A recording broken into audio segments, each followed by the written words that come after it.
Hello guys, welcome back. आज हम लोग कंटिन्यू करेंगे हमारा सेकेंड चैप्टर जो कि है हमारा central problem of an economy. इस central problem of an economy में हम लोग अपने इकोनॉमी की सेंट्रल प्रॉब्लम पढ़ चुके हैं कि कॉमन प्रॉब्लम्स क्या हैं जो सभी के साथ हैं। उन प्रॉब्लम्स को दूर करने के सॉल्यूशंस हम लोग पढ़ चुके हैं। लास्ट वीडियो में मैंने आपको बताया था प्रोडक्शन पॉसिबिलिटी कर्व के बारे में कि जो भी चीजें हम मार्केट में प्रोड्यूस कर रहे हैं वो किस क्वांटिटी में करेंगे, किस तरीके से करेंगे और किस रेशियो में हम उसको प्रोड्यूस करेंगे। लास्ट वीडियो में मैंने आपको बोला था कि जो हमारा पीपीसी था वो कॉनकेव नेचर का था। PPC is concave to the origin होता था। ये मैंने आपको अपने प्रॉपर्टी पीपीसी की प्रॉपर्टीज में बताया था। अब इसके पीछे रीजन क्या था कि जो मेरा पीपीसी था वो कॉनकेव टू द ओरिजिन होता था। क्यों? बिकॉज राइजिंग एमओसी, मेरा जो मार्जिनल अपॉर्चुनिटी कॉस्ट था वो राइज करता था, इंक्रीज करता था या बढ़ता था। तो मेरे एमओसी बढ़ने की वजह से या मार्जिनल अपॉर्चुनिटी कॉस्ट बढ़ने की वजह से मेरा पीपीसी जो था वो कॉनकेव नेचर का। तो लास्ट वीडियो मैंने आपसे बोला था कि आप सिर्फ नाम याद रख लो, मार्जिनल अपॉर्चुनिटी कॉस्ट। तो आज हम लोग बात करेंगे इस वीडियो में opportunity cost and marginal opportunity cost के ऊपर। तो बहुत ध्यान से इस वीडियो को देखिएगा क्योंकि अगर मार्जिनल अपॉर्चुनिटी कॉस्ट आपको समझ में आ गया तो पीपीसी का रीजन बहुत अच्छे से क्लियर हो जाएगा और आगे के जो आपके चैप्टर्स हैं कंज्यूमर से रिलेटेड वो भी बहुत हद तक आपके लिए इजी हो जाएंगे। तो चलिए स्टार्ट करते हैं हम आज की क्लास जो कि है हमारे opportunity cost and marginal opportunity cost की। सबसे पहले हम लोग बात करेंगे कि हमारा ये जो मार्जिनल अपॉर्चुनिटी कॉस्ट है, सबसे पहले अपॉर्चुनिटी कॉस्ट समझ लेते हैं क्योंकि वही हमारा आज का मेन टॉपिक है। अपॉर्चुनिटी कॉस्ट होता क्या है? अब डेफिनेशन जानने से पहले इन दोनों वर्ड्स का मतलब जान लेते हैं। सबसे पहला वर्ड मेरा यहाँ पे क्या है? अपॉर्चुनिटी। अपॉर्चुनिटी का मतलब क्या होता है? अवसर, मौका मिलना। यानी मेरे लिए क्या मौके अवेलेबल है, मेरे लिए क्या अपॉर्चुनिटी, जैसे कहते हैं ना कि हमको ये अपॉर्चुनिटी मिली। तो अपॉर्चुनिटी क्या होती है कि जो हमें ऑप्शंस मिल रहे हैं, जो हमें मौके मिल रहे हैं अपने आप को ग्रो करने के, अपने आप को ग्रोथ देने के, अपने आप को प्रमोट करने के लिए जो हमें मौके मिल रहे हैं, अवसर मिल रहा है, वो मेरी कहलाती है अपॉर्चुनिटी। दूसरा वर्ड यहाँ पे है मेरा कॉस्ट। कॉस्ट का मतलब किसी भी गुड्स को प्रोड्यूस करने में जो मेरे एक्सपेंसेस होते हैं, expenses incurred on the production of goods and services is known as the cost. किसी भी गुड्स या सर्विसेज को बनाने के लिए जो मेरा उस पे खर्चा होता है, जो एक्सपेंडिचर होता है, उसको हम बोलते हैं कॉस्ट। अपॉर्चुनिटीज जो मेरे लिए मौके अवेलेबल है, जो मेरे लिए अच्छे ऑप्शंस अवेलेबल है, वो मेरी अपॉर्चुनिटी कहलाती है। तो यहाँ पे जो अपॉर्चुनिटी कॉस्ट का मतलब है वो क्या है? It refers to the value of a factor in its next best alternative use. यानी कि अपॉर्चुनिटी कॉस्ट मेरी क्या है?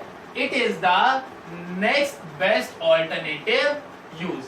आपके पास आपके रिसोर्सेज का, जो भी आपके पास रिसोर्सेज अवेलेबल है, आपके पास आपके रिसोर्सेज का जो नेक्स्ट बेस्ट ऑल्टरनेटिव, अगला जो ऑप्शन आपको मिल रहा है वो बेस्ट ऑल्टरनेटिव अगर आपके लिए साबित हो रहा है तो वो आपके लिए अपॉर्चुनिटी कॉस्ट बन जाएगी। पहले इसकी सिंपल सी डेफिनेशन याद कर लीजिए। अगर क्वेश्चन आता है डिफाइन अपॉर्चुनिटी कॉस्ट या व्हाट इज अपॉर्चुनिटी कॉस्ट, तो आप सिर्फ सिंपल सी इतनी डेफिनेशन लिखेंगे, it refer to the next best alternative. Opportunity cost हमारे क्या है?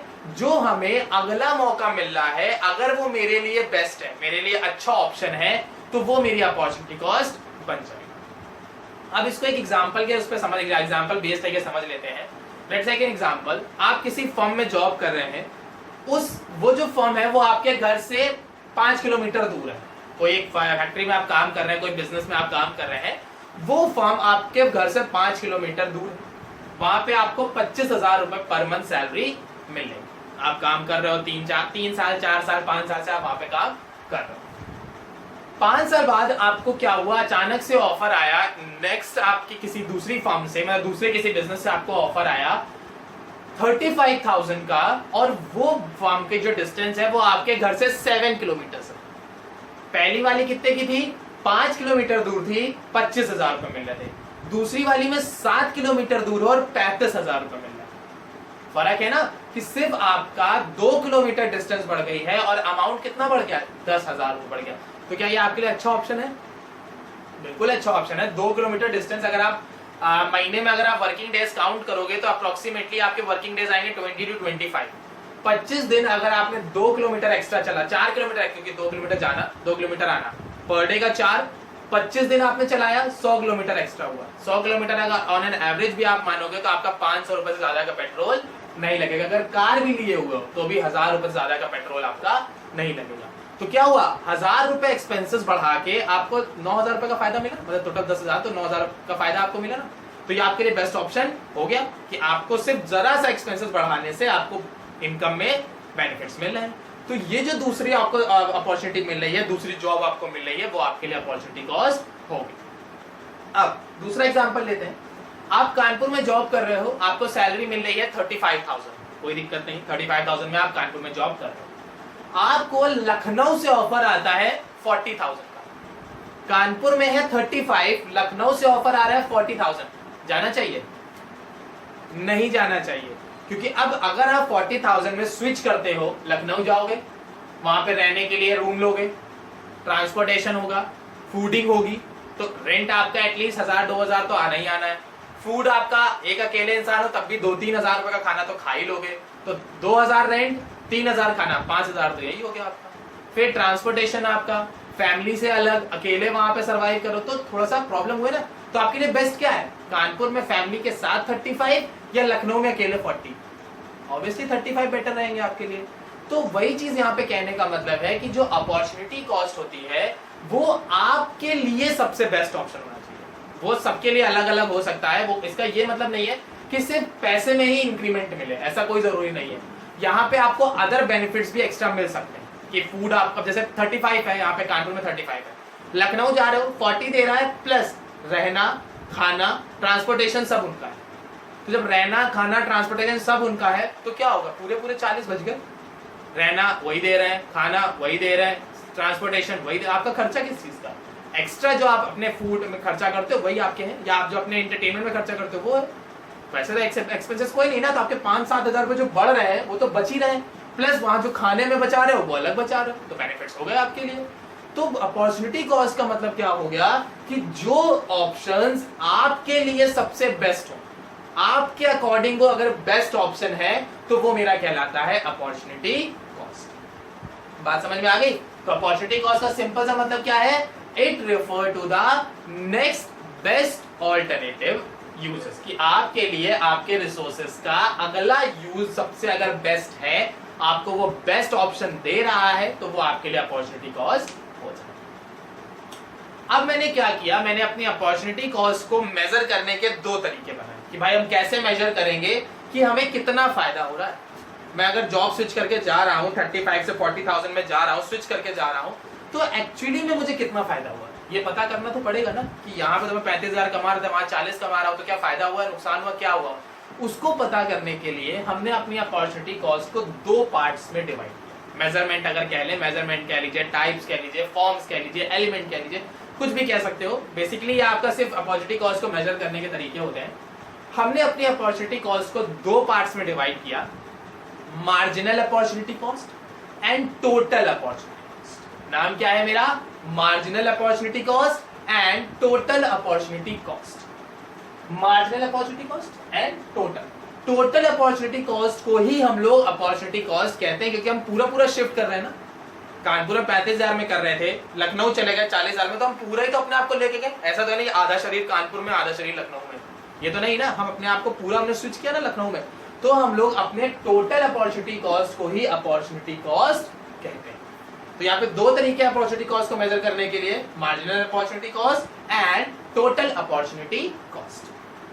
अब सबसे पहले बात करते हैं मार्जिनल अपॉर्चुनिटी कॉस्ट के ऊपर। अपॉर्चुनिटी कॉस्ट क्या होती है ये मैं आपको पहले ही बता चुका हूं। वर्ड यहाँ पे यूज हुआ है मार्जिनल। मार्जिनल का मतलब क्या होता है, मार्जिनल, मार्जिन मतलब बीच का गैप कितना है, यानी कि आपकी प्रेजेंट जॉब से और आपके जो जॉब ऑफर हुई है उन दोनों के बीच का जो गैप है, जो मार्जिन है, उस मार्जिन को हम लोग बोलते हैं मार्जिनल अपॉर्चुनिटी कॉस्ट। जैसे आपको कानपुर में 35 मिल रहा था, लखनऊ में 40 मिल रहा है, 5,000 का गैप आया। तो ये जो 5,000 का गैप है, इस गैप को हम लोग बोलते हैं मार्जिनल अपॉर्चुनिटी कॉस्ट। या इस मार्जिनल को आप एक और वर्ड यहां पे कह सकते हो, एडिशनल। क्या कर सकते हो, एडिशनल। एडिशनल मतलब एक्स्ट्रा बेनिफिट्स आपको क्या मिल रहा है। तो यहाँ 35 था, वहां 40 हो गया, 5,000 रुपए ज्यादा मिल रहा है ना। तो मार्जिनल अपॉर्चुनिटी कॉस्ट या एडिशनल अपॉर्चुनिटी कॉस्ट दोनों एक ही चीज होती है। अब इसके डेफिनेशन क्या होती है? It is the ratio between loss of output and gain of output. Marginal opportunity cost जो होता है वो हमारे loss of output and gain of output के बीच का रेशियो होता है। अब आप कहेंगे सर लॉस कैसे हुआ, हम तो 5,000 प्लस में ही तो जा रहे हैं, हम यहाँ 35 में काम कर रहे थे, वहां 40 में काम कर रहे हैं, 5,000 प्लस में ही तो जा रहे हैं, लॉस कैसे हुआ? लॉस हुआ, आप अपनी फैमिली छोड़ के वहां जा रहे हो, आप वहां अकेले सर्वाइव कर रहे हो, आप वहां पे रूम लोगे, फूड लोगे, मतलब फूड, एकोमोडेशन, ट्रांसपोर्टेशन, ये सब आप दोगे। खुद खाना बनाना पड़ेगा, बाइक अगर खुद नहीं बनाते हो, कोई मेड रखते हो, उसको पैसा देना पड़ेगा, तो वो एक्स्ट्रा एक्सपेंसेस हुए। आप घर की सफाई नहीं कर रहे हो, आपने उसके लिए मेड रखी हुई है, कपड़े नहीं धो पा रहे हो, उसके लिए आपने मेड रखी हुई है। तो हर चीज के लिए आपको कोई ना कोई सर्वेंट रखना पड़ेगा ना, तो उसके एक्सपेंसेस बढ़ गए। अब वही अपनी फैमिली के साथ होते तो कोई ना कोई वो सारे काम आपके हो जाते। तो वही चीज यहाँ पे है कि मार्जिनल अपॉर्चुनिटी कॉस्ट में हम क्या देखते हैं, हम इसके ओवरऑल आउटलुक को चेक करते हैं कि एक्चुअली में हमें शिफ्ट करना जो है 35 से 40 के बीच में जो शिफ्ट कर रहे हैं, क्या वो मेरे लिए बेस्ट है या फिर नहीं है। इसीलिए ये मेरा रेशियो होता है, क्या होता है? It is the ratio between loss of output and gain of output. ये मेरे लॉस ऑफ आउटपुट और गेन ऑफ आउटपुट के बीच का रेशियो होता है। ठीक, वही जो मेरा टोटल अपॉर्चुनिटी कॉस्ट होता है, ये तो टोटल है ना, इसमें हमें किसी से मतलब नहीं, हम सिर्फ एक चीज देख रहे हैं, यहाँ 35 था, वहां 40 है, बात खत्म, हमें और किसी से मतलब ही नहीं होना चाहिए। तो ये क्या है? It is not the ratio, ये मेरा रेशियो नहीं है। It refers to the total loss of output. ये क्या शो करता है? हमारा टोटल लॉस शो करता है, जो कि हमने लॉस हमें हुआ है जब हम शिफ्ट कर रहे हैं यूज 1 से यूज 2 की तरफ। यानी कि जब हम लोग कानपुर से लखनऊ स्विच कर रहे हैं अपनी जॉब को लेके, तो इस स्विचिंग में हमें जो टोटल लॉस हुआ है, फैमिली का लॉस हुआ, फूड का लॉस हुआ, अपना हाउस यानी एकोमोडेशन का लॉस हुआ, ट्रांसपोर्टेशन का लॉस हुआ, अपनी सिटी में जो कंफर्टेबल जोन है उसका लॉस हुआ। तो ये जो डिफरेंट टाइप के हमें लॉसेस हो रहे हैं एक सिटी से दूसरी सिटी में स्विच करने के लिए, इन टोटल लॉस का जो कंसिडरेशन होता है वो कहलाता है अपॉर्चुनिटी कॉस्ट। और इन सारे लॉसेस का जो बीच का जो मार्जिन होता है, जो गैप होता है कि आपको कितना नुकसान हुआ, इस नुकसान के बदले में फायदा कितना हुआ, वो कहलाता है मार्जिनल अपॉर्चुनिटी कॉस्ट। तो मार्जिनल अपॉर्चुनिटी कॉस्ट क्या है? It refer to the additional output और it indicates the all income output. मेरा जो अपॉर्चुनिटी मार्जिनल अपॉर्चुनिटी कॉस्ट है वो हमें एडिशनल बेनिफिट दिखाता है कि हमें एक्स्ट्रा क्या बेनिफिट मिले हैं, और जो मेरा अपॉर्चुनिटी कॉस्ट है ये हमें टोटल बेनिफिट बताता है कि हमें टोटल कितना बेनिफिट हुआ है। मार्जिनल में हम 35 से 40 गए हैं, 5,000 का प्रॉफिट हुआ है। अपॉर्चुनिटी कॉस्ट में हम 35 से 40 आए तो पूरा 40 का फायदा और पूरा 35 का नुकसान। बात खत्म। 35 का लॉस, 40 का फायदा, कोई रेशियो नहीं, कोई कुछ नहीं, नथिंग। लेकिन वहीं जब हम लोग मार्जिनल की बात करते हैं तो हम लोग 35 को छोड़ के आ रहे हैं 40 के लिए, तो यहाँ पे मेरा रेशियो डिफाइन किया जाएगा, जिस रेशियो का फॉर्मूला होगा loss of output upon gain of output. तो लॉस कितने का हुआ? 35,000 का। गेन कितने का हो रहा है? 40,000 का। अब इन दोनों के बीच का जब रेशियो हम लोग निकालेंगे तो वो रेशियो मेरा कहलाएगा मार्जिनल अपॉर्चुनिटी कॉस्ट। बात समझ में आ गई? अब इसको एक हम लोग फॉर्मूले से या ग्राफ के थ्रू ग्राफिकल रिप्रेजेंटेशन से समझ लेते हैं कि मार्जिनल अपॉर्चुनिटी कॉस्ट कैसे होता है। सबसे पहले यहाँ पे हमने क्या किया? दो रिसोर्सेज दिए। हमने क्या किया? दो रिसोर्सेज दिए, वीट और क्लोथ्स का। हमने एग्जांपल, वही जो मेरा लास्ट एग्जांपल था वीडियो का पीपीसी वाला, वही इसको यहाँ पे कंटिन्यू कर रहे हैं, वीट एंड क्लोथ का एग्जांपल। अब यहाँ पे क्या है, हम सबसे पहले वीट की ज्यादा यूनिट बना रहे थे 100। लास्ट वीडियो में मैंने आपको बताया था, अगर नहीं देखी अभी तक पहले उसको देख लीजिए, वीडियो को पॉज करके पहले वो वाली कंटिन्यू कर लीजिए, थोड़ा समझने में इजी हो जाएगा।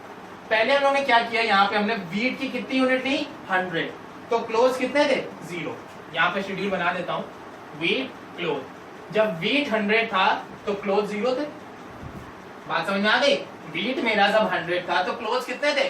0। सेकेंड में मेरे वीट हो गए थे 90 और क्लोथ्स हो गए थे मेरे यहाँ पे 10। यहाँ पे कितना हो गया? हमने यहाँ पे क्या लिया, मेरे वीट हो गए 90 और ये हो गए मेरे 25।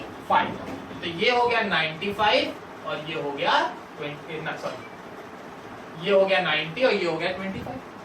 थर्ड यूनिट पे जब हम आए तो थर्ड यूनिट पे हमने यहाँ पे क्या ले लिया?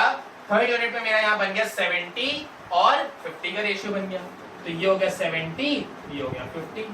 फोर्थ में 40 और 75 हो गया, और लास्ट वाले में मेरा यहाँ पे हो गया 1085। इसी तरह जब लास्ट में आएंगे तो ये हो जाएगा 0 और ये हो जाएगा 100। तो यहाँ पे देखिए, जब मैंने वीट और क्लोज की बात करी तो पहले जब मैं वीट के 100 यूनिट्स बना रहा था तो क्लोज कितना था, 0 था, कुछ नहीं बनाया मैंने। वहीं अब क्या हुआ, जब मैं सेकेंड स्टेज पे आया, ये तो मेरी फर्स्ट स्टेज थी, जब मैं सेकेंड स्टेज पे आया तो मैंने देखा कि क्लोथ्स बनाने में बेनिफिट ज्यादा है, कपड़े बनाने में फायदा ज्यादा होगा। तो मैंने क्या किया, वीट की 10 यूनिट यहाँ पे कट कर दी। मैंने क्या किया, 100 से 90 पे आ गया, वीट की 10 यूनिट मैंने रिड्यूस कर दी। वहीं जो मेरे क्लोथ्स थे उसमें मैंने 0 से 25 यानी 25 मैंने प्लस कर दिया। तो यहाँ पे क्या हुआ, मेरे वीट का जो लॉस था वो कितना हुआ है, 10 यूनिट का, 100 से 90 पे आ गए। वहीं जो मेरे क्लोथ्स का फायदा था वो कितना था, 0 से 25 था।